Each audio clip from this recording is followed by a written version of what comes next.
আমরা জলাবদ্ধতার সমস্যাগুলো আমরা সবাই মিলে সমন্বিতভাবে কাজ করে যাচ্ছি। Chattogram city corporation 1600 kilometre drain, পাশাপাশি যে আমাদের 36টা খালের বাইরে 21টা খাল আছে 57 খালের মধ্যে, সেই 21টা খাল আমরা ক্লিন করছি, রেগুলার পরিষ্কার করছি। একটা খাল অলরেডি সংস্কারের কাজ প্রায় শেষের দিকে, 12 খাল, এবং বাকি 20টা খালের খনন কাজ এবং পরিষ্কারের কাজ চলছে, আর 1600 কিলোমিটার ড্রেন পরিষ্কারের কাজ চলছে।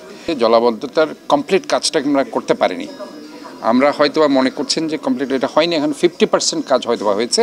বাকি 50% কাজ ইনশাল্লাহ আগামী বছরের শেষ নাগাদ আমরা আশা করছি যে আমরা করতে পারবো। কারণ আপনারা জানেন যে চট্টগ্রাম উন্নয়ন কর্তৃপক্ষের যে 36টি খাল আছে, সেই খালের মধ্যে মাত্র 21 থেকে 22টা খাল তারা সংস্কার করতে পেরেছে, আরও প্রায় 12-13টা খাল তাদের বাকি রয়ে গেছে।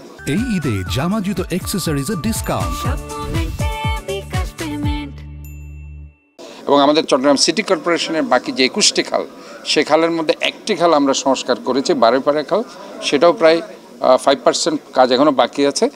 বাট 20টা খাল আমরা সংস্কার করিনি, আমরা পরিষ্কার করছি, খালগুলো পরিষ্কার করছি। ইমিডিয়েট মেজার হিসাবে আমাদের যে আর্জেন্ট যে আমাদের প্ল্যান আছে, ইমিডিয়েট প্ল্যান, সেই প্ল্যানের অংশ হিসেবে আমরা খালগুলো খনন করছি আর আমরা খালগুলো পরিষ্কার করছি। আর ড্রেনগুলো, বিশেষ করে 1600 কিলোমিটার যে ড্রেনগুলো আছে, সেই ড্রেনগুলো আমরা প্রায় 148টা প্রজেক্ট আমরা দিয়েছি লাস্ট 2 মান্থস, এবং খুব এক্সেলেন্টলি কাজগুলো হয়েছে বলে আমি মনে করছি।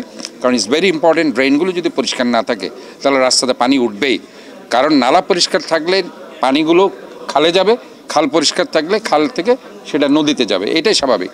সো আমার মনে হয় ফার্স্ট কাজ হচ্ছে আমাদের নালাগুলোকে ক্লিন রাখা, এবং সে কাজটাই আমরা সিটি কর্পোরেশন করছি। আগের মেয়ররা অপরিকল্পিতভাবে নালার উপরে বড় বড় মার্কেট করেছিল বদ্রাহাটে, সেগুলো আমরা ভেঙে দিয়েছি। এবং এখনও আমাদের যেখানে যেখানে মনে হচ্ছে যে অপরিকল্পিত আরবানাইজেশন হয়েছে, সেগুলো আমরা ভেঙে দিব চট্টগ্রামের মানুষের জনদুর্ভোগ কমানোর জন্য। কাজে ওভারঅল সব মিলে আমরা মনে করি যে এটা সবার একটা সমন্বিত প্রয়াসের মধ্যে দিয়ে আমরা একটা ভালো বেনিফিট পেয়েছি। বাট এটাকে ধরে রাখতে হলে আমাদের ইনস্ট্রুমেন্টস লাগবে, যেটা আমি বারবার বলছি।